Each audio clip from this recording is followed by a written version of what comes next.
Bien-aimés dans le Seigneur, Shalom. Nous sommes dimanche 26 juillet 2020, le dernier dimanche du 7e mois. Et nous voulons rappeler à quelqu'un que le 7e mois, c'est le mois prophétique que l'Éternel nous a donné, le mois pendant lequel il faut exercer son discernement afin de voir les petites choses à partir desquelles le Seigneur va pouvoir projeter de grandes choses qui devront arriver dans la suite de temps, c'est-à-dire d'ici le mois de décembre, parce que nous avions commencé un nouveau semestre. Nous allons prier. Père, nous te sommes reconnaissants. Merci parce que nous n'avons où aller, sinon auprès de toi. Parce que toi, tu as les paroles de la vie. Nous prions pour que, Seigneur, le parole de vie vienne auprès de quelqu'un qui n'a plus l'espérance de vie. Quelqu'un qui est menacé par le suicide, afin que la vie vienne. Nous prions pour que les paroles de vie sortent encore ce matin, pour quelqu'un dont la vie n'existe plus dans le sein, afin que éternel Dieu des gloires, ce sein-là puisse recevoir la vie et puisse concevoir. Nous prions pour que les paroles de vie puissent aller auprès d'un chômeur pour donner la vie au travail et chasser le chômage. Nous prions pour que les paroles de vie aillent auprès, Seigneur Dieu des gloires, d'un déshérité pour lui apporter la paix et chasser, Seigneur Dieu des gloires, les tourments. Nous prions pour que les paroles de vie, ô Dieu, puissent aller auprès, Seigneur Dieu des gloires, d'un désespéré pour recréer, Seigneur, une espérance et chasser le désespoir.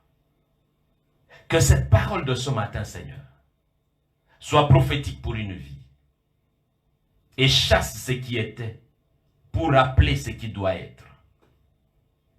De même que la sécheresse était chassée par la pluie qu'elle y avait appelée, de même, Seigneur, nous chassons les situations inadmissibles afin d'appeler par ta parole qui transporte la vie les choses actuelles et utiles pour une vie. Que cela soit ainsi, afin que ce jour soit un jour de grâce pour quelqu'un, un jour de miséricorde, un jour de rencontre, un jour de visitation. Au nom de Jésus. Amen.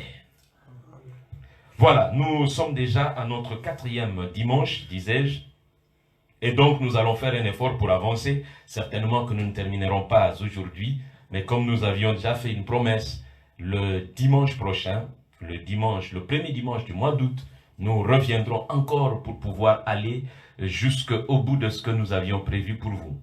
Parce que, soit dit en passant, jusqu'à ce que nous terminerons certainement cette année, nous serons en train de parler de ce grand sujet de posséder ses possessions, suivant plusieurs aspects. Et donc, restez branchés, restez connectés, et le Seigneur ne manquera pas de répondre à l'une ou l'autre question de votre vie. Et pour aujourd'hui, nous allons continuer où nous nous étions arrêtés. Mais nous saluons également l'ensemble de tous ceux qui nous suivent parce que d'ici 3 semaines environ, nous allons reprendre nos cultes. Mais rassurez-vous que nous continuerons à vous servir, vous qui êtes au loin. Et nous continuerons à faire nos lives et vous serez à même de nous suivre tel que vous nous suivez maintenant. Donc ce sera à partir du 16 août prochain. Parce que c'est à ce moment-là que nous commencerons nos cultes selon que le gouvernement l'a décidé. Merci beaucoup. Il y aura un très très beau sujet que nous traiterons pendant 15 jours d'affilée. Je vous prie de vous préparer déjà parce que du 16 au 31, retenez-le très très bien, du 16 au 31 août, nous serons chaque jour là, le dimanche matin, et les jours ouvrables, ce sera le soir. Nous vous donnerons le programme complet. Vous le verrez certainement sur notre page dans les jours qui viennent. Merci beaucoup. Ça, c'est pour nous donner l'information. Continuons à prier pour que nous puissions nous retrouver dans la liberté de servir le Seigneur comme il se le doit. C'est une possession pour nous. Et donc, il le faut nécessairement. Il y a des choses que nous devons faire parce que c'est une possession qui est à nous. Nous devons prendre possession de nos cultes, de notre liberté d'exercice de culte pour que nous arrivions à faire le travail tel que Dieu le veut. Possède tes possessions, disais-je, c'est là le thème sur lequel nous nous appesantissons depuis un certain temps et nous avons parlé de beaucoup de choses. Nous en étions au point où nous disions qu'il y a un lien particulier entre le pouvoir que tu peux détenir et ton niveau de croissance. Pourquoi cela? Parce que le pouvoir est un élément essentiel de la possession. Si tu n'as pas un pouvoir, tu ne peux pas posséder tes possessions comme tu le veux. Nous avions montré cela au travers de Jésus avec un exemple assez clair. Jésus qui n'avait pas d'anneau, Jésus dont les parents ne possédaient pas un seul anneau, mais le jour où il en avait besoin, il a demandé à ses disciples d'aller au village d'en face, et là ils trouveront un anneau. Et si le maître de l'anneau leur posait la question de savoir pourquoi le détachez-vous, dites-leur que le Seigneur en a besoin. Et ils ont trouvé la situation telle qu'elle, et l'anneau a été détaché. Il est important de savoir que lorsqu'on a le pouvoir, on a la possibilité de faire. Sans pouvoir, on peut avoir la volonté, mais on ne le fera pas. La Bible dit, la bonne volonté, même quand elle existe, ne peut rien faire au-delà du pouvoir dont elle dispose. Ça, c'est 2 Corinthiens 8, verset 12. Donc, tu as besoin nécessairement d'un pouvoir. Voilà pourquoi Jésus, quand il ressuscite, je parle de ça pratiquement lors de toutes mes prédications. La première phrase qu'il va proclamer, c'est « Tout pouvoir m'a été donné ».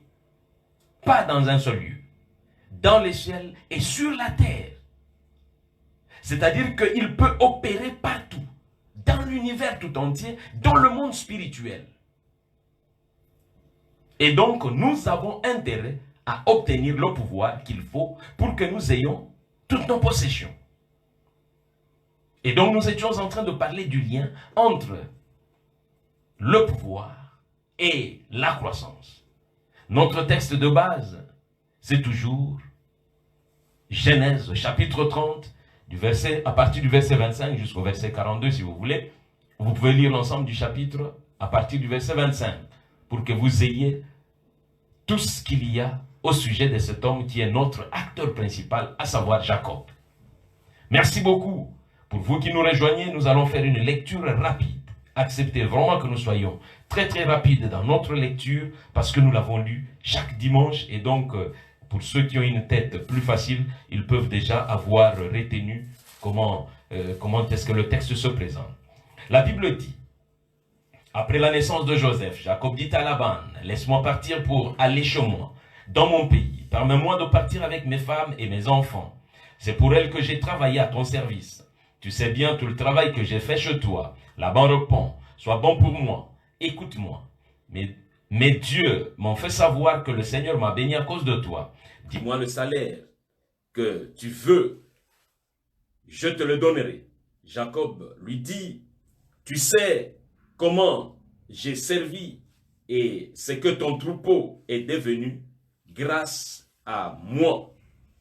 Avant mon arrivée, tu possédais peu de choses. Maintenant, tu en as beaucoup. Et le Seigneur t'a béni depuis que je suis chez toi. Est-ce que le moment n'est pas venu pour moi que je travaille aussi pour ma famille? Laban demande, qu'est-ce que je dois te donner? Jacob répond, tu ne dois rien me donner. Si tu acceptes ce que je vais te demander, je suis prêt à m'occuper de ton troupeau et à le garder comme avant. Aujourd'hui, je regarderai de très près toutes les bêtes. Je mettrai à part tous les moutons qui ont des taches de couleur, petites ou grandes, tous les moutons de couleur sombre, toutes les chèvres qui ont des taches, petites ou grandes. Ce sera mon salaire. Plus tard, tu pourras voir si je suis honnête en venant contrôler mon salaire. Toutes les chèvres qui n'auront pas de taches, petites ou grandes, tous les moutons ne seront pas de couleur sombre, seront de bêtes que j'avais volées. Laban répond, ce sont des bêtes que j'aurais volées. Laban répond, c'est bien, je suis d'accord avec ce que tu proposes. Mais le jour même, Laban met à part les boucs qui ont des raies et des taches, toutes les chèvres qui ont des taches, petites ou grandes, et les moutons de couleur sombre ou avec un peu de blanc. Il les confie à ses fils, puis il les envoie à 3 jours de marche, loin de Jacob, qui garde le reste du troupeau de Laban. Gloire au Seigneur, c'est notre texte, nous l'avons toujours lu, parce que ces personnages étaient... Si Abraham avait travaillé, il avait travaillé pour lui-même, mais aussi, lorsque Dieu l'appelle, il a un fonds de départ. Il a 2 troupeaux. Il a ce que son père lui avait laissé. Il a donc un héritage. Et quand vous considérez Isaac, vous retrouvez Isaac qui était l'héritier par excellence d'Abraham. Il avait également un héritage. Et il a travaillé pour son propre compte. Mais quand on arrive au niveau de Jacob, il est sorti de la maison de son père, lui-même le dit, avec juste un bâton. Il a traversé le Jourdain avec un bâton. Il n'avait absolument rien, sinon les paroles proclamées sur lui. Lui n'avait que des paroles proclamées. Et il est sorti avec ces paroles. Mais lorsqu'il rentre, il dit, j'étais sorti de chez moi en traversant ce Jourdain avec juste un bâton, mais je rentre maintenant avec 2 camps. Et chaque camp avait au moins une femme, des enfants, des serviteurs et des servantes, mais aussi de troupeaux. C'est qu'il a acquis. Alors qu'il était sorti les mains vides, il n'avait qu'un bâton. C'est un exemple par excellence de quelqu'un qui a eu la possibilité d'obtenir ses possessions. Il a possédé ses possessions. Donc les possessions ne sont pas nécessairement l'apanage de quelques personnes qui seraient nantis ou comment. Non, c'est l'apanage de tout le monde. Si tu es fils d'Abraham, si tu es fils de Dieu, tu peux y arriver. Et donc nous étions en train de dire tout à l'heure que dans les préalables pour obtenir les possessions, il y avait l'identité, nous en avions parlé. Nous avions également parlé du pouvoir. Et nous nous sommes attardés sur le pouvoir pour des raisons que je venais d'évoquer tout à l'heure. Par rapport au pouvoir, nous étions en train de montrer les liens étroits qui existent entre celui-ci et la croissance. Nous avions montré que Jésus lui-même, le modèle parfait, parce qu'il est venu nous montrer comment est-ce qu'il faut être avec Dieu sur cette terre en étant un homme, c'est-à-dire en ayant des limites. Et nous avons vu clairement que Jésus à 12 ans connaissait très très bien sa mission. Il n'avait pas besoin de quelqu'un pour le lui rappeler. Et il a rappelé cela à ses parents, à 12 ans. Mais malheureusement, là où il était en train de travailler pour son père, il dit, ne savez-vous pas que je dois faire les affaires de mon père? C'est pour ça que je t'ai venu. Pourquoi me cherchez-vous?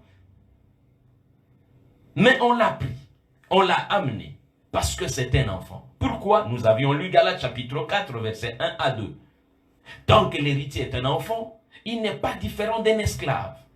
Parce qu'il est sous le contrôle des tuteurs et des administrateurs, jusqu'au temps fixé par le père. Ce n'est pas jusqu'au temps fixé par les tuteurs, mais c'est jusqu'au temps fixé par le père. Et donc ta vie a besoin des tuteurs, bien sûr, pour t'amener à maturité, afin que tu sois capable de pouvoir gérer l'héritage tel que le Père l'a dit. Ce n'est pas à toi de décider, mais c'est au Père de décider. Je reviendrai sur cet aspect de choses parce que nous avons une belle illustration avec l'enfant prodigue également. Le temps fixé par le Père. Bien-aimé, accepte de grandir.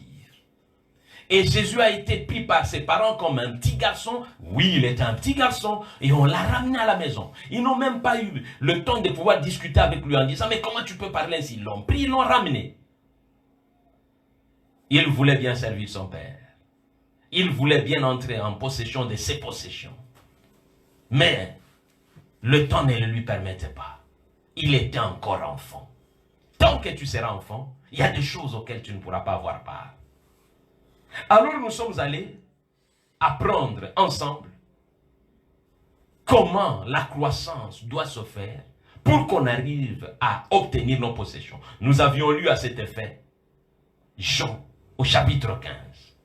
Et c'est là où nous allons encore aujourd'hui commencer. Tiens-toi très très bien, parce que nous avions lu Jean au chapitre 15, disais-je, le verset 16e. Ce n'est pas vous qui m'avez choisi, mais moi je vous ai choisi. Et je vous ai établi, afin que vous alliez, et que vous portiez du fruit, et que votre fruit demeure, afin que ce que vous demandez au Père en mon nom, il vous le donne. Ce texte est merveilleux. Sept verbes d'action tels que je l'avais dit la fois dernière. Et 3 actions sont à charge de l'Éternel lui-même, et 4 à la charge de l'homme. À charge. C'est toi. Dieu prend 3 sur 7, et toi tu prends 4. C'est-à-dire que ta responsabilité est totalement engagée. Totalement engagée. Mon frère, ma soeur, ne continue pas à être un attentiste. Ça, c'est l'esprit nègre. Je n'avais pas eu le temps d'expliquer les pensées philosophiques qu'il y a, parce que le noir, c'est vraiment un paternaliste.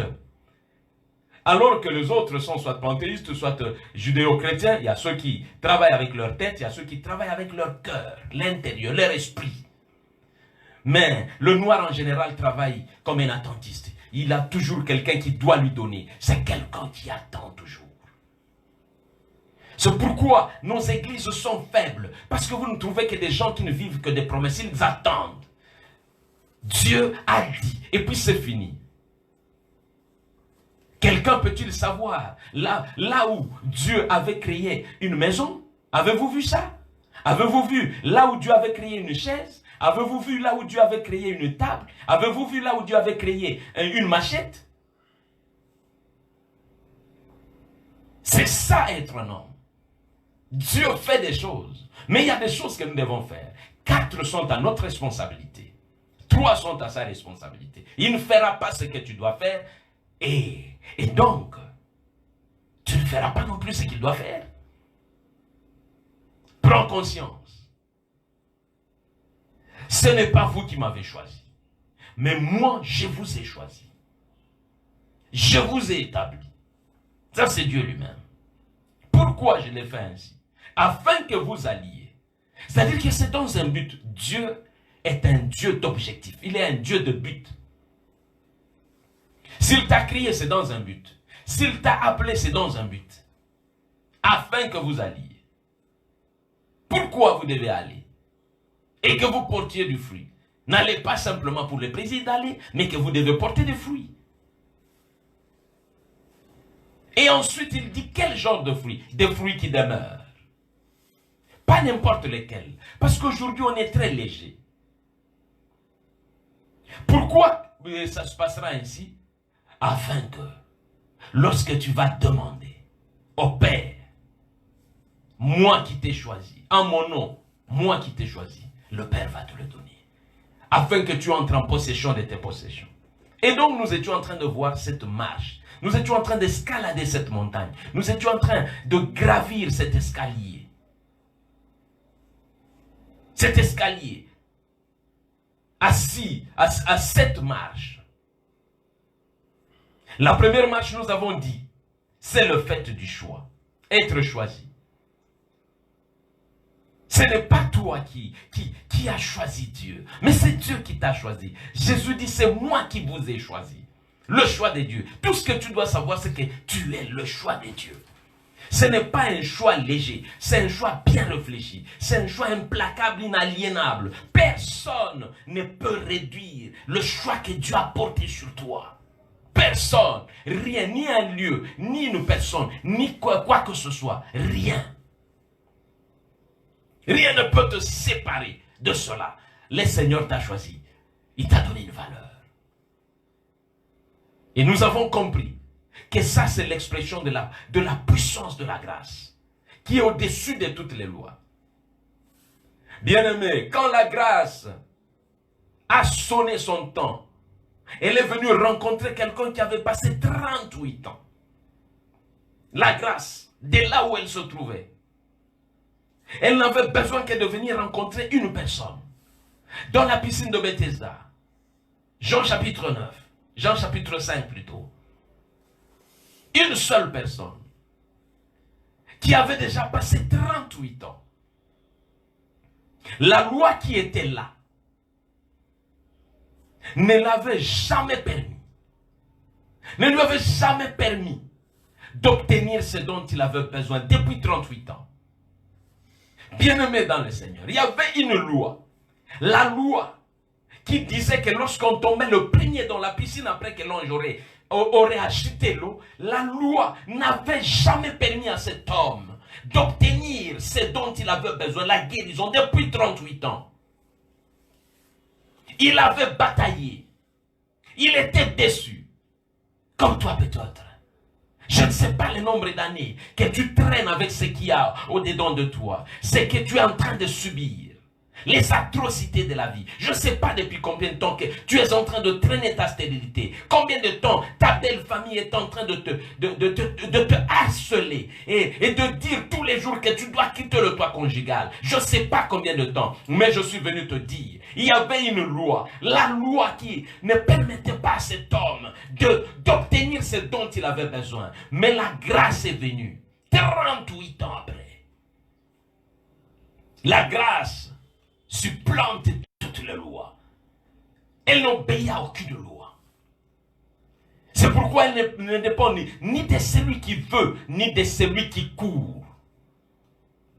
Mais elle ne dépend que de celui de qui elle est produite, de l'Éternel lui-même, qui fait le choix. Ces jours-là, il avait choisi celui qui avait fait 38 ans. Il est entré en ces lieux. Il n'a parlé à aucune autre personne, sinon à celle-là. Oh, gloire au Seigneur. Parce qu'aujourd'hui, le même Dieu parle de toi. Il parle de ton problème. Il vient pour te donner les premiers rudiments, les premières choses. Cet homme ne pouvait pas croire. Il regardait certainement ses 38 ans. Lorsque Jésus lui dit, que veux-tu être guéri? Il regarde, il dit non, mais c'est ce que j'ai voulu depuis 38 ans, je n'ai jamais pu. Comment j'arriverai? Il dit, je n'ai personne. Alors que la grâce était venue pour lui. La grâce est pour ceux qui n'ont personne.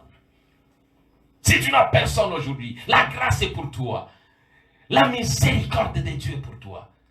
Bien-aimé, ces lieux-là étaient appelés les lieux de la miséricorde, la maison de la miséricorde. Mais cet homme n'avait jamais pu avoir ça. Mais le jour où cette miséricorde, cette grâce a commencé à circuler, elle a couru, elle est venue jusque là où se trouvaient ces messieurs. Il y a quelque chose qui a commencé à se déplacer. Depuis tout le temps où tu pleures, depuis tout le temps où il était en train de pleurer, il y avait la grâce qui était en train de venir. Est-ce que tu comprends que cet homme avait commencé sa maladie avant même que Jésus ne naisse? Car Jésus n'est mort qu'à 33 ans. Mais lorsque Jésus rencontre cet homme, il a déjà passé 38 ans en ces lieux. Donc Jésus, quand il naissait, cet homme était déjà malade. Mais cet homme n'était pas simplement malade, il était en un lieu en train d'attendre. D'attendre un enfant qui n'était pas encore venu. Un enfant qui était une promesse. Je suis en train de parler à quelqu'un qui a complètement débrayé, qui est dans un désespoir profond. Cet homme était en train d'attendre ce que personne ne pouvait même lui dire. Parce que même à ce moment-là, il n'y avait rien qui pouvait présager sa guérison. Jésus n'était ni dans le sein de sa mère, ni en train de venir, mais Jésus était encore au ciel. Alors que lui avait commencé sa maladie, alors que lui se retrouvait au lieu où tout le monde devait trouver la guérison. La puissance de la grâce. Bien aimé, j'ai toujours eu difficile à quitter la grâce. Parce que j'ai vu ce que la grâce. Nous avons souvent une mauvaise idée de la grâce. La grâce est puissante. La grâce est extraordinaire. Elle est là. Elle avait été préparée avant beaucoup de choses. Avant beaucoup de temps. Cet homme est venu. Il ne pouvait pas imaginer un seul instant passer 38 ans c'est lui. Il se disait peut-être, ça sera une semaine. Mais 38 ans, si 38 ans trouvaient une réponse à cause de la grâce, je prie le Seigneur aujourd'hui que tes années que tu as subies d'atrocité trouvent également une réponse. Parce que c'est le même Dieu. C'est le même Dieu. Tu es fils ou fille d'Abraham. Et même si tu ne le savais pas, la grâce est capable de faire ce qu'elle veut, à qui elle veut, comme elle veut, quand elle veut. C'est ça la grâce. Je t'ai parlé de 5 femmes qui se retrouvent dans la généalogie de Jésus. Pour te montrer la puissance de la grâce. Parmi ces femmes, il y en a qui sont des païennes. Pas païennes en termes de pouvoir recevoir Jésus, mais païennes en termes de nations. Elles appartiennent aux nations. Ce ne sont pas des Hébreux. Est-ce que vous réalisez que dans la généalogie royale, là où on doit pouvoir bien vérifier l'identité de personnes, mais des femmes qui ne sont même pas des Hébreux, ils sont placés. Tamar n'est pas une Hébreu. Rahab n'est pas une Hébreu. Ruth n'est pas une Hébreu.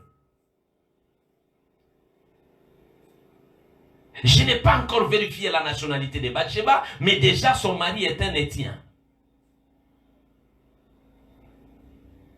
Bien-aimé, dans cette généalogie, où même des Hébreux, des grandes classes et de grandes qualités n'ont pas été cités, mais vous retrouvez des païennes, celles qui n'étaient pas des Hébreux, s'y sont retrouvées, non pas parce qu'elles étaient extraordinaires, mais simplement parce qu'elles y sont entrées par des voies détournées, des voies très honteuses. Alléluia. Oh, que la grâce de Dieu puisse encore couvrir le mal d'une vie et puisse énerver le monde de l'enfer. La grâce énerve le diable. C'est pourquoi vous verrez des gens en train de dire comment le Seigneur a pu faire ça sur lui. Non, vérifions. Est-ce que c'est Dieu? Est-ce que c'est réellement Dieu? Oui! Dieu va faire des choses qui vont étonner, qui vont faire en sorte que certains se mordent la langue et les doigts. Parce que c'est ça ce qu'il fait. La puissance de la grâce. Je suis le choix de Dieu. Ça, c'est ce qu'il peut faire. C'est ce qu'il sait faire. Tu es le choix de Dieu. Je veux que tu comprennes cette vérité et que ça reste au-dedans de toi. Mais aucune grâce ne fonctionne bien là où la foi n'est pas proclamée. La foi rend la grâce active. La foi rend la grâce active. Que ta foi rende la grâce active. Que ta foi commence à permettre à la grâce de te faire entrer où tu n'as pas pu. La grâce. Source de salut pour tous les hommes. Le salut est global. Que Dieu soit loué. Que sa grâce puisse renverser une loi qui se trouve dans ta vie et qui est en train de t'assujettir. Une loi pour laquelle tu as tenté autant de fois et que tu n'as pas pu. Je bénis le Seigneur. Hier, une dame m'a appelé pour me dire que je ne dors que pour mal rêver. Et comme je dors que pour mal rêver, il m'arrive de ne plus vouloir dormir. Gloire au Seigneur. Elle me dit, même si je prie, je peux prier comme je veux, mais je ferai des mauvais rêves. Je lui ai dit, tu as besoin de la grâce de Dieu. S'il y a une loi établie pour que tu ne fasses que des mauvais rêves, afin que tu sois tourmenté et que tu ne dormes pas, que tu puisses te réveiller avec des maux de tête, tourmenté, troublé, la grâce de Dieu est capable de venir avec simplicité. Parce que tu as prié, tu as fait ce que tu devais faire. Laisse à Dieu maintenant le temps de faire ce qu'il doit faire. Le choix que Dieu porte sur quelqu'un, il n'y a pas quelqu'un d'autre qui le lui dicte. Et comme toi aussi. Je ne connais pas la loi qui pèse sur toi et qui t'empêche d'accéder à tes possessions. La loi de Dieu qui vient par la grâce pour changer ta condition veut que tu entres dans une autre dimension des choses. La grâce. Mais ensuite, la deuxième chose, Jésus dit, ce n'est pas vous qui vous êtes établi, mais c'est moi qui vous ai établi aussi. Je vous ai choisi, je vous ai établi. Je vous ai formé. J'ai renforcé vos capacités. Bien-aimés, il y a des choses, comme je viens de dire avec la grâce, ce sont vos possessions, mais il y a des lois qui peuvent vous empêcher de les avoir. Et donc il n'y a que la grâce pour venir vous apporter ces choses. Comme ces malades de 38 ans, il n'y avait que la grâce. Quand elle est venue, cet homme n'a plus suivi la loi qui existait. Il y a une loi que toi tu ne suivras plus. Il y a un cheminement que toi tu ne suivras plus. Il y a un chemin par lequel toi tu ne passeras plus. L'Éternel va te donner ce qu'il te faut par un chemin que nul autre n'a pu tracer. Au nom de Jésus. La grâce. Pour que tu accèdes à tes possessions. Mais il dit aussi qu'il t'a établi. Il renforce tes capacités. Parce qu'il y a des choses que tu ne peux pas avoir faute de capacité. Faute de capacité. Faute de connaissance. Écoute-moi très bien. La Bible dit, mon peuple périt faute de connaissance. Souvent nous nous arrêtons là. Mais aujourd'hui j'aimerais te dire que ça ne s'arrête pas là. Ça continue. Mon peuple périt faute de connaissance. Ensuite, puisque tu as rejeté la connaissance, puisque tu as rejeté la loi de Dieu, je te rejetterai. C'est la suite. Et je te dépouillerai de mon sacerdoce. Bien-aimé, si on te dépouille du sacerdoce de Dieu, aujourd'hui c'est le sacerdoce royal.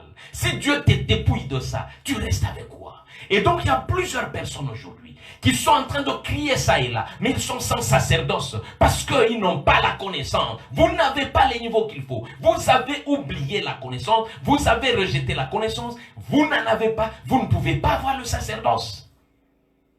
C'est pourquoi il y a beaucoup de personnes aujourd'hui qui sont en train d'être des faussaires.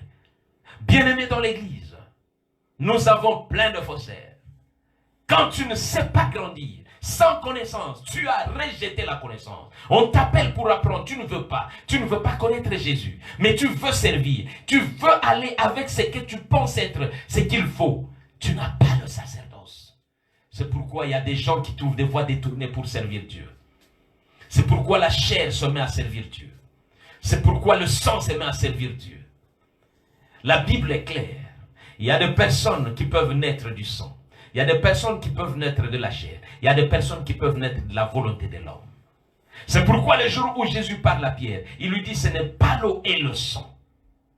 C'est-à-dire que l'eau et le sang peuvent aussi dire aux gens des choses. L'eau et le sang peuvent aussi faire apporter aux gens des révélations. Les génies sont capables de le faire. L'eau et le sang. Ce n'est pas parce que quelqu'un parlerait bien, quelqu'un expliquerait bien, quelqu'un communiquerait bien, quelqu'un agirait bien, que nécessairement c'est Dieu. Absolument pas. Si tu as rejeté la connaissance, Dieu te rejette. C'est pourquoi il est dit à Josué que ce livre de la loi ne s'éloigne pas de ta bouche. Parce que le succès est rattaché à la connaissance. Bien-aimé, pourquoi il y a très peu d'hommes de succès? Parce qu'il y a très peu d'hommes de méditation, très peu d'hommes de connaissance. Très peu. La connaissance ne signifie pas avoir appris, la connaissance signifie avoir appris et compris. Il y a beaucoup de gens qui ont appris beaucoup de choses, mais qui n'ont jamais compris. Les disciples de Jésus avaient passé 3 ans avec lui, ils n'avaient pas compris. Et c'était le problème. Ils ne pouvaient pas obtenir ce dont ils avaient besoin. C'est pourquoi Jésus leur dit, j'ai encore beaucoup de choses à vous dire, mais vous ne pouvez pas les porter maintenant. C'est impossible. Il faut renforcer vos capacités. C'est pourquoi il leur a dit, ne commencez pas le service. Restez à Jérusalem. Restez dans la chambre haute. Jusqu'à ce que vous obtiendrez ce que le Père a promis. Vous devez grandir jusqu'à un certain niveau. Si vous ne grandissez pas jusqu'à ce niveau-là, il y a des choses que vous ne pouvez pas obtenir. Renforcement de capacité. Une église très faible, des pasteurs et des hommes de Dieu très faibles, qui ne lisent rien, qui n'apprennent rien, qui attendent toujours en disant que l'Esprit va m'inspirer. C'est très bien. L'Esprit fera sa part. Je vous ai choisi, je vous ai établi, mais c'est vous qui devez aller. 4 choses que l'homme doit faire. Et non pas Dieu. Dieu garantit les 2 premières et la dernière. Toi, il te met au milieu. Parce qu'il est le premier et le dernier. Il ne veut pas te demander de commencer ni d'achever. Mais toi, tu peux être au milieu. Et être rassuré parce qu'il ouvrira ton chemin et il fermera également ta marche. C'est ça le Dieu de la Bible. Être établi. Je t'avais parlé de Moïse. Il était garni dans la maison de Pharaon. Il était hyper puissant, la Bible le dit, dans Actes des Apôtres, qu'il avait grandi dans la sagesse des Égyptiens. Il avait la langue pour parler. Mais le jour où l'Éternel l'avait appelé, vous savez ce que Moïse avait dit, je ne sais pas parler. La Bible dit qu'il était puissant en parole et en acte. Il avait grandi dans la sagesse des Égyptiens. Mais lorsque Dieu l'appelle, il dit, je ne sais pas parler. Écoute-moi. Si tu ne grandis pas selon le maître qui doit pouvoir amener tes possessions vers toi, tu pourras grandir selon les hommes. Tu pourras grandir selon la société. Tu pourras grandir selon la famille. Tu pourras grandir selon le pays. Mais ce ne sera pas ça. Laisse l'Éternel te faire grandir.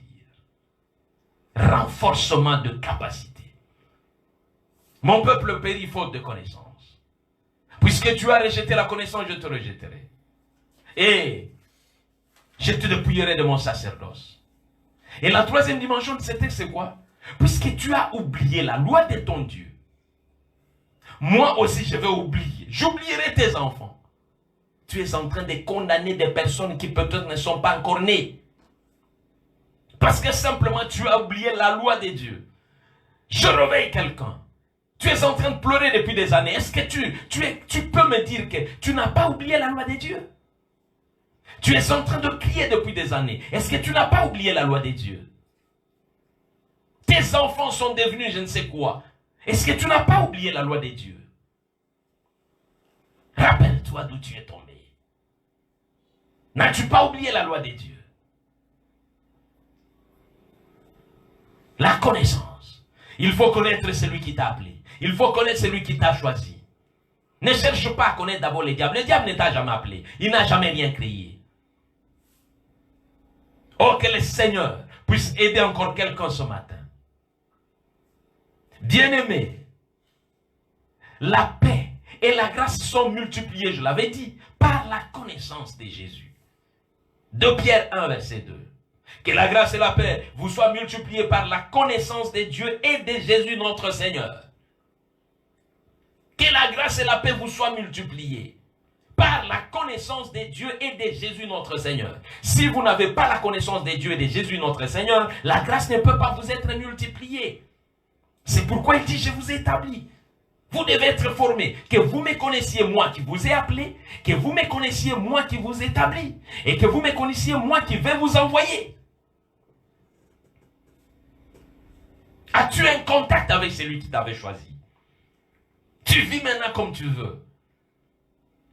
Il veut te mettre à part, mais toi tu veux être dans la foule. Bien-aimé, l'établissement te distingue. C'est pourquoi autour de Jésus, il y avait la foule à qui il parlait en parabole pour qu'ils entendent mais ne comprennent rien. Pour qu'ils écoutent mais ne saisissent rien. Mais il parle. Il y avait les 12. Ceux à qui il révélait les mystères. C'est pourquoi l'étape de l'établissement, c'est l'étape de la connaissance des mystères. La révélation. Dieu te donne la connaissance des mystères. Il dit à eux, je leur parle en parabole. Mais à vous, il vous est donné de connaître les mystères. C'est avec les mystères que tu peux évoluer. Avec celui qui t'a appelé. Sans les mystères, tu n'évolueras pas. La connaissance des mystères, il te libère ce qui est à lui. Et c'est pourquoi il y avait les 12. Quand Jésus avait parlé à tout le monde, en parabole, les 12 avaient la grâce d'écouter les mystères. À eux, il leur était donné de connaître les mystères. Mais aux autres, il leur parlait en parabole. Oh, que ce matin, tu entres dans le cercle restreint de ceux à qui on parle, on révèle les mystères. Vous savez, la foule, on n'a jamais donné à combien ils étaient. Quand c'était une foule immense, on disait simplement une foule. Mais ceux à qui il était accordé de connaître le mystère, le nombre était souvent déterminé. Quand vous lisez Jean 6, vous verrez que Jésus commence par une multitude. Et le texte se termine par un nombre précis. 12. Après lui-même dira, il y a un parmi vous. Et après, il n'y a qu'un seul qui répondra en disant, à qui irions-nous? C'est toi qui as les paroles de la vie. Gloire au Seigneur. Est-ce que ce matin, tu peux changer d'avis en devenant quelqu'un qui est mis à part? Parce que les possessions qui appartiennent au Père, qui sont l'héritage pour les fils, ne sont pas pour tous ceux qui sont dans la foule. Mais c'est l'affaire de ceux qui accèdent au mystère, ceux qui sont mis à part. Gloire au Seigneur. Tous n'avaient pas la révélation. Tous n'avaient pas la révélation. Marie avait eu la révélation de la mort de Jésus et de sa résurrection. Il est venu avec son parfum. Et ce jour-là, Jésus dit, partout on parlera de la bonne nouvelle, comme aujourd'hui. On parlera de cette femme et de ce qu'elle aura fait. Et nous parlons d'elle et de ce qu'elle avait fait. Gloire au Seigneur. Tu peux aujourd'hui devenir une personne exceptionnelle. Simplement accepte de connaître celui qui t'a appelé. Accepte d'apprendre qui est Jésus. Et comprendre. La connaissance, je le répète, ce n'est pas le fait d'avoir appris, mais c'est le fait d'avoir appris et compris. Ce qu'on appelle connaissance dans quelqu'un, c'est la maîtrise de ce qu'il a appris. Mais lorsqu'il a appris sans comprendre, il n'a pas la connaissance. Il est comme celui qui n'a pas appris. Et quand la Bible dit mon peuple périt faute de connaissance, ce n'est pas parce que mon peuple n'a pas appris, mais c'est parce que mon peuple n'a ni appris, ni avoir compris. Il y a ceux qui n'ont pas appris, il y a ceux qui ont appris sans comprendre.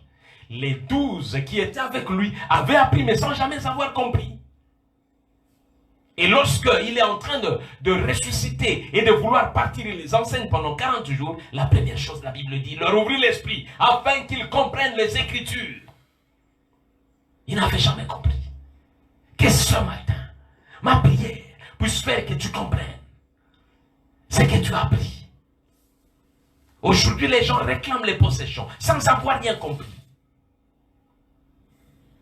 Aujourd'hui, les gens acceptent tout ce que les gens leur disent, en termes prophétiques ou en termes de je ne sais quoi, de paroles de connaissance, même quand ça ne serait même pas une parole de connaissance. Ça sert à quoi? J'aime faire rire les gens. Vous verrez quelqu'un en train de vous dire, je vois une étoile sur toi. Qui n'a pas d'étoile? Parce que nous sommes des étoiles. Nous sommes des étoiles. Dieu, quand il te crée, il met une étoile sur toi. Donc quand quelqu'un te dit qu'il voit une étoile sur toi, il ne fait rien de nouveau. Dis-lui que c'est ce que je possède.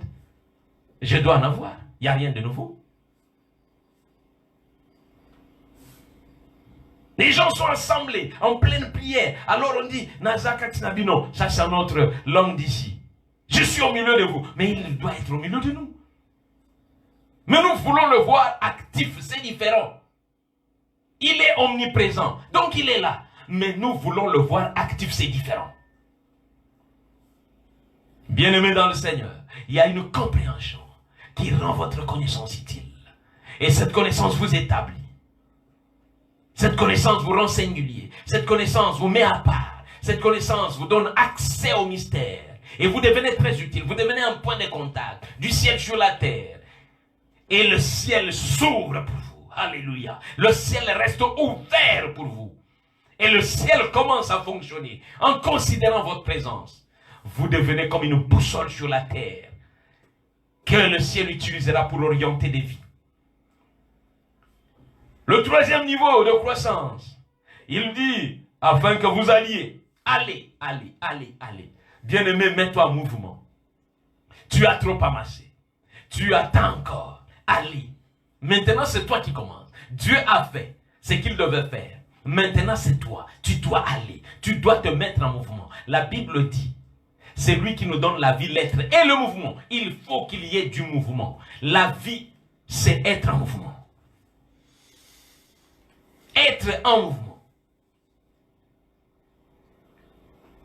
Il est important que tu sois en mouvement. Tu peux, quand tu n'es pas en mouvement, tu ne vis pas. La vie, c'est être actif. Sans le mouvement, on n'a pas la vie.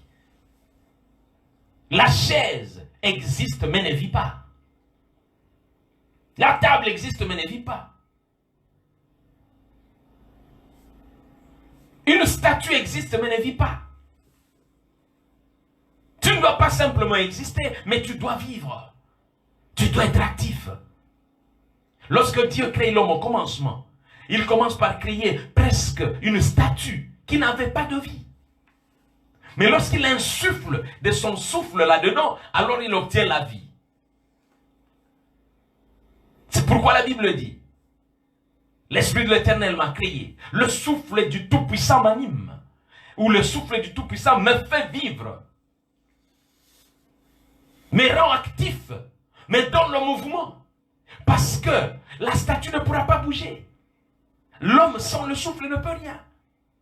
Et donc, aller est l'expression du souffle divin que tu possèdes. Le souffle divin, la vie de Dieu, la vie que Dieu a mis au-dedans de toi, en te choisissant, en te formant. Il y a une vie qu'il a placée au-dedans de toi. Et cette vie devient manifeste. Aller est l'expression de la manifestation de la vie de Dieu en toi. Le service, le travail.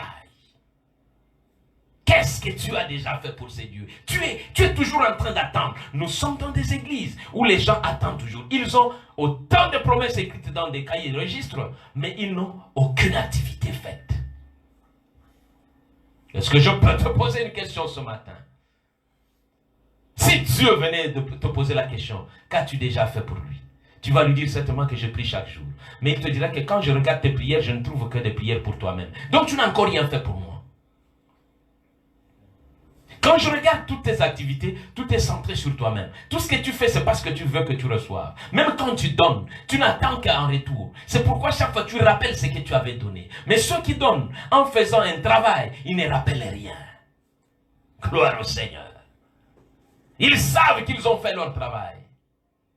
Ceux qui se comportent comme des esclaves de Dieu, ils savent qu'ils ont fait leur travail. Quand un esclave a travaillé, le reste, ce n'est plus son affaire. Aller, c'est l'expression du travail, l'expression du service. Il est temps pour que tu sois de service. Le temps où les gens servaient Dieu, on dirait dépassé.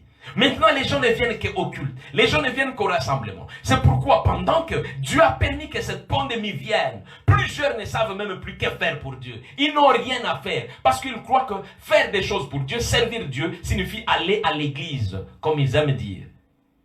Aller à l'église, c'est-à-dire aller au temple, aller à la prière. Servir Dieu, c'est une vie. Allez, manifeste-toi, manifeste la divinité, qu'elle envoie par toi que Dieu existe, qu'elle envoie par toi que Dieu est vrai, qu'elle envoie par toi que Dieu parle, qu'elle envoie par toi que Dieu agit encore, qu'elle envoie par toi que Dieu accomplit encore ses promesses. Il n'a d'autre yeux que tes yeux. Il n'a d'autre bouche que ta bouche. Il n'a d'autre main que ta main. Il n'a d'autre pied que le tien. C'est toi son corps. Dieu a toujours eu besoin d'un corps pour accomplir ce qu'il veut. C'est ainsi que Jésus était venu avec un corps.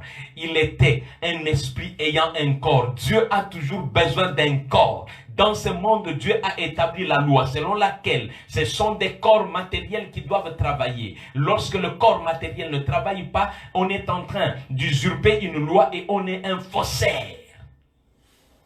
On est un faussaire. C'est pourquoi Jésus était venu en chair. Ce que Dieu veut faire, il a besoin d'un corps pour pouvoir l'accomplir. Et ce corps-là, c'est toi. Travail. Le travail.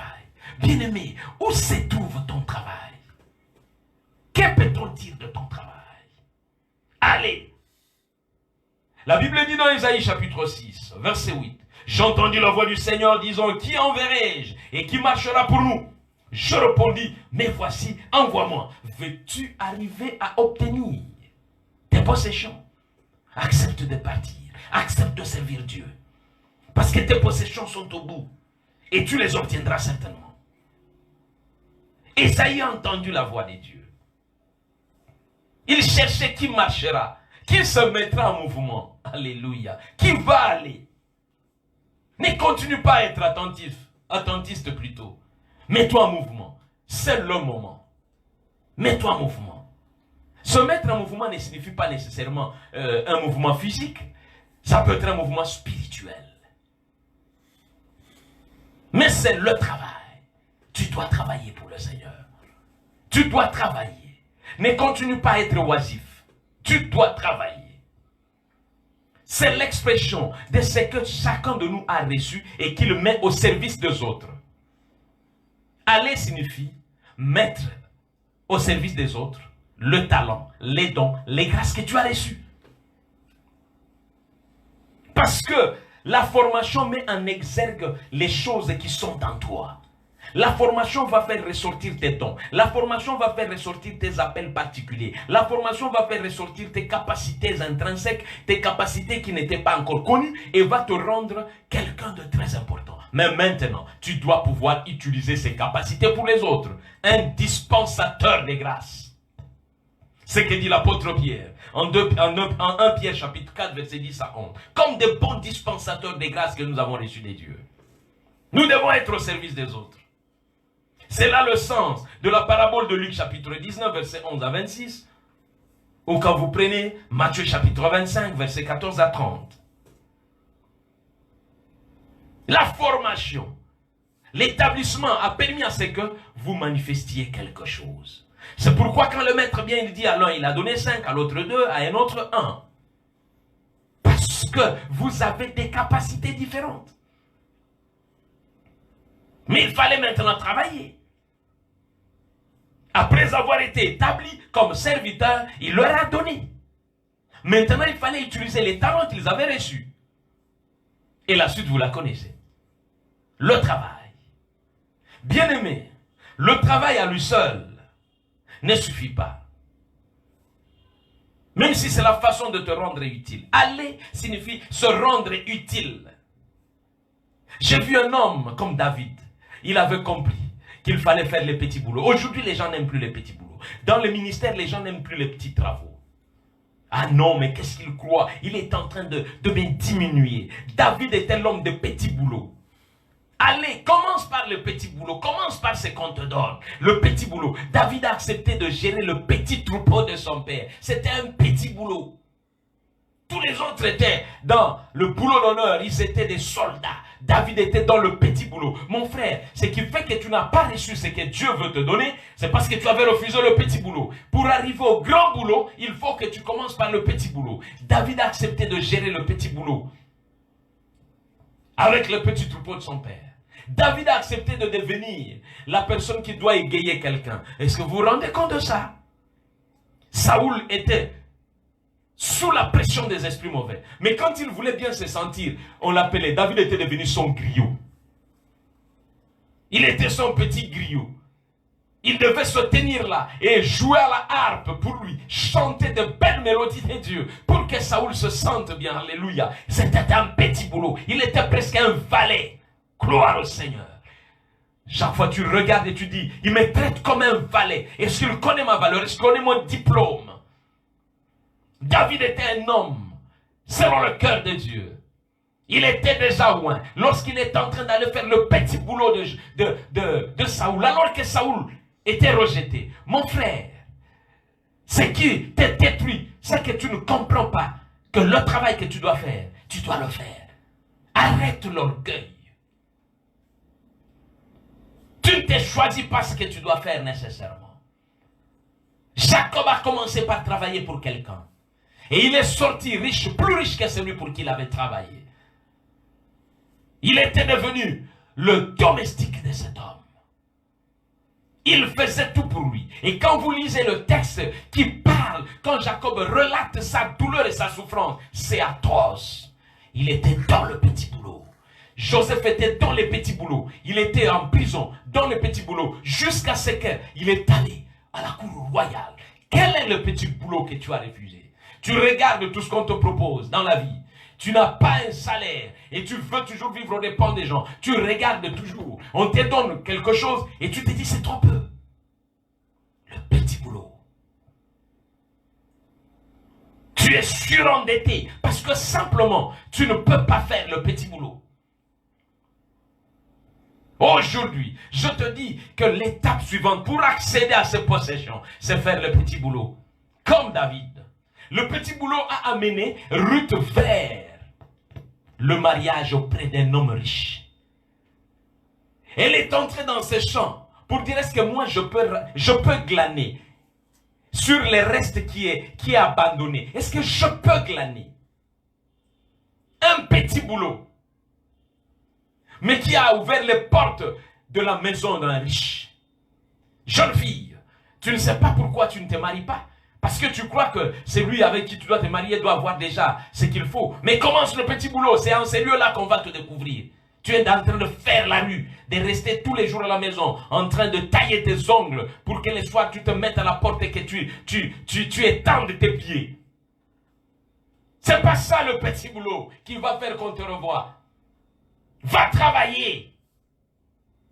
Va vendre. Va rester quelque part avec un petit salaire, le petit boulot. Je veux voir des luttes. Bien-aimé dans le Seigneur, je veux voir des David. C'est pourquoi j'ai donné l'exemple d'un homme et d'une femme. Le petit boulot. Afin que vous alliez. Afin que vous travailliez. Dans le ministère, c'est la même chose. Des gens viennent parce que simplement Dieu les utilise. Ils veulent déjà devenir des personnes excellentes au-dessus de tout le monde. Accepte le petit boulot. Bien-aimé, tu me vois, j'ai fait tout ce qu'on peut faire à l'église. J'étais au protocole. Jusqu'à aujourd'hui, j'ai des gens qui sont aujourd'hui des papas, qui ont des enfants qui ont la vingtaine. Ils peuvent vous rendre témoignage. Je les ai reçus à la porte de l'église.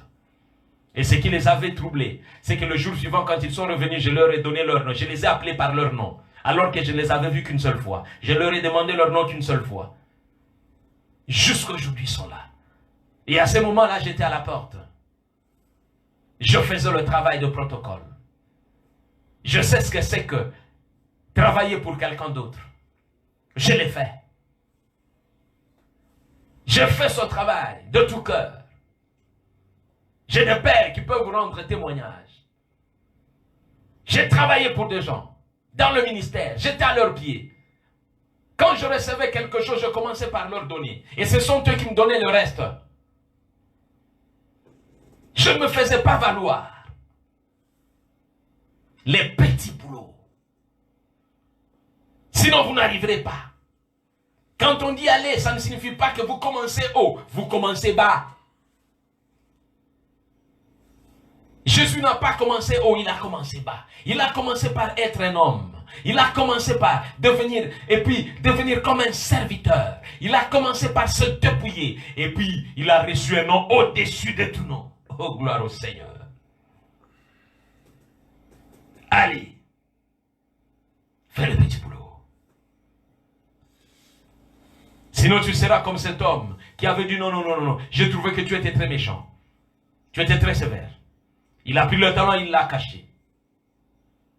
Bien-aimé, quand Dieu te donne un don, il n'a plus besoin de te dire que je t'ai appelé. Le don que tu possèdes est un appel de Dieu. Utilise-le. C'est pourquoi, en Matthieu 25, il ne dit pas, fructifiez-le. Non. Il leur a donné, et chacun devait savoir que le don que je reçois est l'expression d'un appel. Commence là où tu dois commencer. Ne te place pas toi-même, mais avance, parce que l'Éternel te donnera une position. Le travail que Dieu veut, c'est celui qui porte des fruits. Si le petit boulot porte le fruit, tu pourras devenir celui qui va avancer dans le petit boulot. Je vais vous prendre 5 minutes pour vous parler des fruits. Parce qu'à partir d'ici, tout le reste devient facile. J'ai beaucoup insisté sur les 3 premières choses. Les 2 premières sont la charge de Dieu. La dernière, la 3e dont je viens de parler est ta charge. Allez, tu dois accepter de faire. Tu dois accepter d'agir. Tu dois accepter de conquérir. Tu dois accepter de mettre au service des autres. Tu dois accepter ça. Tu dois travailler. Tu dois servir. Mais servir dans un but. C'est pourquoi le 4e niveau de croissance, c'est porter du fruit. Bien aimé, plusieurs personnes travaillent mais sans fruit. Dieu n'est pas un Dieu de ceux qui travaillent, mais Dieu est le Dieu de ceux qui travaillent et qui portent de fruits. Le problème, ce n'est pas le travail. Parce qu'aujourd'hui, vous trouvez des gens en train de travailler en désordre. Vous posez la question à quelqu'un, tu travailles où, tu sers où? Il est sans église. Il dit, non, moi, le Seigneur m'a envoyé, je travaille comme ça. Tu travailles où? Qui évalue le travail que tu fais? Parce qu'ici, il est question d'évaluation.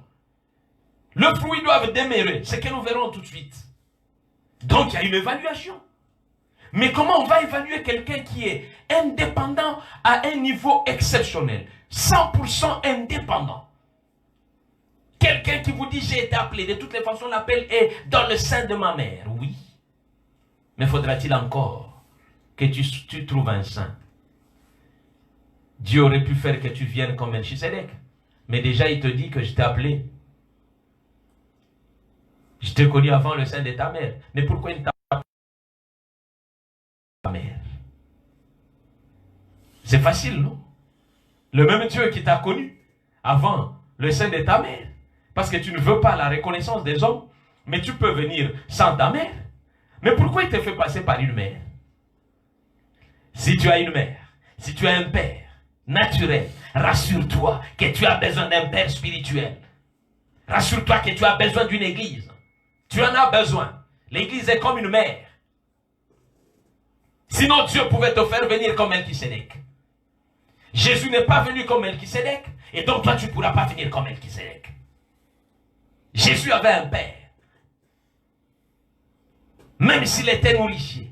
Mais il avait particulièrement une mère. C'est pourquoi Dieu même, quand il parle à Jérémie, il ne lui parle pas de son père, il lui dit, je t'ai connu avant le sein de ta mère. Parce que Dieu sait qu'il peut se passer d'un père, mais il ne se passera pas d'une mère. Tu ne peux pas te passer de l'église. Tu ne peux pas.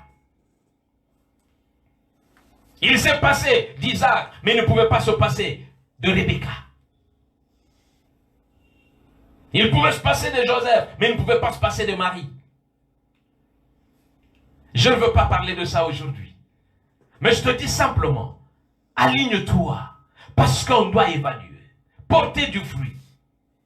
Là, nous sommes dans les résultats attendus. Dieu, depuis qu'il t'a choisi, il est en train d'attendre les résultats. C'est-à-dire le fruit. Et ça suppose une évaluation. Dieu est un Dieu d'évaluation. Bien-aimé, lorsque Jésus a envoyé ses disciples, ils sont revenus, il y a eu une évaluation. Et dans l'évaluation, ils étaient plus contents du fait de voir les diables se soumettre à eux. Il leur a dit non, non, non, ça c'est une petite chose. La plus grande chose pour laquelle vous devez être heureux, c'est plutôt de savoir que vos noms sont inscrits dans le livre de vie. L'ordre des choses, les valeurs des choses, il faut une évaluation. C'est pourquoi vous avez besoin d'être au pied de quelqu'un. C'est pourquoi, serviteur, leader, toi aussi tu as besoin de quelqu'un. Il faut qu'il y ait quelqu'un qui t'évalue. Il faut qu'il y ait quelqu'un qui te dise des choses ouvertement. Tes fruits ne demeurent pas. Tes fruits, nos fruits, mes fruits ne demeurent pas. Nous avons besoin des hommes. Les possessions ne sont possibles que pour ceux qui sont des producteurs. Quand Dieu trouve son compte, il t'amène ton compte. Gloire au Seigneur. C'est pourquoi il est dit quand nous sommes dans son œuvre, lui, il se retrouve dans nos maisons. Tu me serviras et je bénirai ton pain. J'éloignerai la maladie de ta tante. C'est comme ça. Mais quand Dieu parle de servir, il voit le fruit. Servir ne signifie pas l'activisme. L'activisme, c'est pas ça ce que Dieu veut. Dieu veut de l'activité. C'est-à-dire qu'il y ait de résultats. Il y a de l'activisme. Il y avait Marie et Marthe. Marthe était dans l'activisme. Sans résultat. C'est pas ce que le ciel voulait. Mais elle était toujours en activité. C'était une activiste. Ce n'était pas quelqu'un qui était actif, mais c'était une activiste. Gloire au Seigneur. Qu'il soit béni. Portez du fruit. Quand vous lisez Matthieu, chapitre 25, le verset 19 nous dit, longtemps après, c'est pour l'évaluation, il faut porter du fruit. Il est question du fruit. Je vais m'arrêter ici. Lisez très bien toutes vos Bibles. Il n'est pas question des fruits. Je reviens sur le texte de base. Cet élément-là est très important. Dans les 5 minutes, je vais achever, mais je veux que tu comprennes bien. Jean 15, 16. Ce n'est pas vous qui m'avez choisi, mais moi je vous ai choisi. Et je vous ai établi afin que vous alliez et que vous portiez du fruit. Ce n'est pas des fruits. Il est question du fruit. Ce n'est pas question des fruits. Depuis le commencement, il n'a jamais été question des fruits. Même au commencement, dans le jardin d'Éden, c'était le fruit. Il y avait le fruit. Les autres, c'était bon. Mais il y avait le fruit. Écoute-moi très bien. Dieu parle du fruit. Mais pour comprendre ces fruits, il faut aller dans Galates, au chapitre 5, le verset 22 à 23. La Bible dit, mais le fruit de l'esprit. C'est le fruit. Là aussi, il n'est pas question les fruits. Non, c'est question du fruit. Du fruit de l'esprit. Le fruit de l'esprit, c'est l'amour, la joie, la paix, la patience, la bonté, la bénignité, la fidélité, la douceur, la tempérance. La loi n'est pas contre ces choses. La loi n'est pas contre ces choses. Dieu veut du fruit multidimensionnel. Un fruit qui contient l'amour, qui contient la joie, qui contient la paix, qui contient la patience, qui contient la bonté, qui contient la bénignité, qui contient la fidélité, qui contient la douceur, qui contient la tempérance. 9 dimensions. Est-ce que tu peux vérifier ton travail? Est-ce que dans ton travail, on peut voir le fruit qui représente toutes ces dimensions? C'est ce fruit-là qui va demeurer. Bien-aimé, ce fruit-là doit demeurer. La loi n'est pas contre ces choses. C'est question de notre rendement dans le travail. Il y a le fruit qu'il faut. Vous avez peut-être produit des choses, quelques petites choses. Non. Afin que vous produisiez du fruit et que votre fruit demeure. Que la patience demeure, que la douceur demeure, que la fidélité demeure, que la bonté demeure, que l'amour demeure, que la joie demeure, que la bénignité demeure, que toutes ces choses demeurent. Ce ne sont pas des choses qui doivent être prises en un seul jour. Que votre fruit demeure. Je suis déjà au 5e niveau. Que votre fruit demeure. Qu'il demeure. Ce n'est pas des choses d'un jour, des 2 jours, mais ça doit résister à l'usure du temps. Ta patience doit résister à l'usure du temps. Ta bonté doit être constatée dans le temps. Ta bénignité doit être constatée dans le temps. Ta douceur doit être constatée dans le temps. Ta tempérance doit être constatée dans le temps. C'est-à-dire qu'il y a les jours où tu dois te retrouver en position de celui qui doit être impatient, mais toi tu es patient. C'est l'épreuve. Voilà pourquoi Paul dit à Timothée, efforce-toi de te présenter comme un ouvrier éprouvé. Tes fruits doivent être éprouvés. Tes œuvres doivent être éprouvées. Ton fruit doit être éprouvé. Bien-aimés, nous n'arrivons pas à posséder nos possessions parce que lorsqu'on éprouve le fruit de notre travail, on se rend compte que ça n'a pas perduré. Ça n'a fait que l'ombre d'un matin. Le Dieu que nous servons n'est pas le Dieu de feu de paille, mais c'est le Dieu de vie. Les choses qui deviennent de vie. Quand votre travail produit la vie, c'est ça ce qu'il faut. Quand votre travail produit la vie, c'est-à-dire ce qui demeure. Le verbe demeurer, c'est le verbe central, c'est le mot central de ce chapitre 15. Demeurer, c'est-à-dire rester de manière permanente. C'est ça demeurer. Une demeure, c'est un lieu d'asile permanent. Demeurer. Il faut qu'on trouve chez toi la patience qui demeure, l'amour qui demeure. Même quand il ne faudra pas aimer, mais toi tu aimes. Oh, gloire au Seigneur. Quand Dieu trouve ça, tu es éligible pour les possessions. Parce qu'à ce moment-là, tu peux demander. Tu peux demander. Quand ton fruit demeure, tu peux demander. Bien-aimé, tu peux demander. Nous nous demandons que, alors que nous n'avons pas encore fait preuve, Dieu attend. Il attend quelqu'un. Il veut voir le fruit qui demeure. Ne lâche pas. Ne te dis pas que je suis fatigué. Tu es en train d'arriver au bout. Le 6e niveau est là. Produis ce qui demeure. Même pendant ce temps, Dieu nous a éprouvés pendant 5 mois. Écoute-moi bien. Prouve-lui que ton fruit demeure. Tu continues à lui être fidèle. Fidèle dans la prière, fidèle dans la méditation, fidèle dans le suivi des âmes, fidèle dans les dîmes, fidèle dans les offrandes, fidèle dans les libéralités quelconques, fidèle dans le soutien des uns aux autres, fidèle en amour. Oh bien-aimé, c'est une épreuve qui te donne accès, parce qu'il va vérifier, dit, son fruit demeure. Alléluia. Les hommes comme Abraham, les hommes comme Isaac, Jacob, Joseph, Jésus, ce sont des hommes aux fruits qui ont demeuré. Jésus sur la croix, il a fait montre du fruit qui demeure. Il dit, Père, pardonne-leur, parce qu'ils ne savent pas ce qu'ils font. Il ne s'est jamais fâché. Il est en face de Pilate, il ne se fâche pas. pas que c'est moi qui ai le pouvoir de te faire mourir ou de te faire le relâcher. Jésus lui dit non, tu n'as aucun pouvoir. Jésus, il a accepté jusqu'au bout. Et lorsqu'il fera sa prière en Jean 17, cette prière ne pouvait qu'être exaucée. Parce que c'est un salaire. Tes possessions sont comme un salaire. Alléluia. Parce que tu as persévéré jusqu'au bout. Que la grâce de Dieu t'accompagne. Ce que tu auras demandé, tes possessions, tu les obtiendras. Comme Jésus, il vous les donne. C'est le 7e niveau. Donner. Ce que tu auras demandé, tu le recevras. Les possessions sont au bout. Tu as été choisi pour être formé afin d'aller et de travailler, de produire le fruit qui demeure, qui résiste à l'usure du temps. Et c'est ce qui te donne la possibilité de pouvoir demander. Et là, tu obtiendras tes possessions. Que Dieu te bénisse. Le dimanche prochain, je vais parler de la position qui te donnera la possibilité de posséder.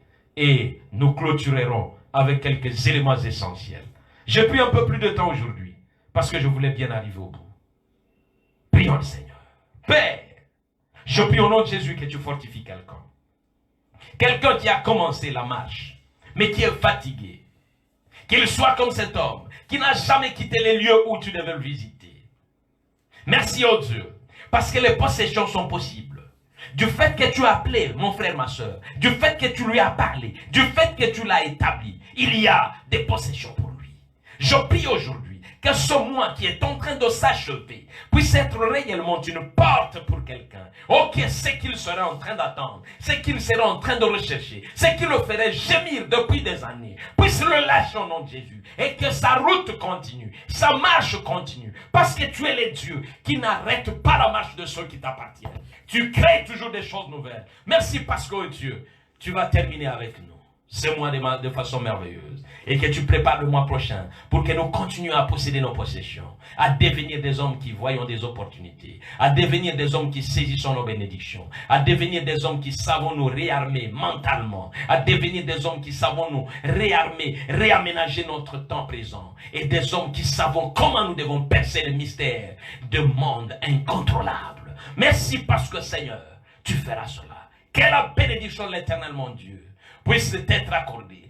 Que ces possessions qu'il a réservées pour toi commencent à parler au loin et commencent à se mouvoir vers toi. Qu'une rencontre se fasse entre tes possessions et toi.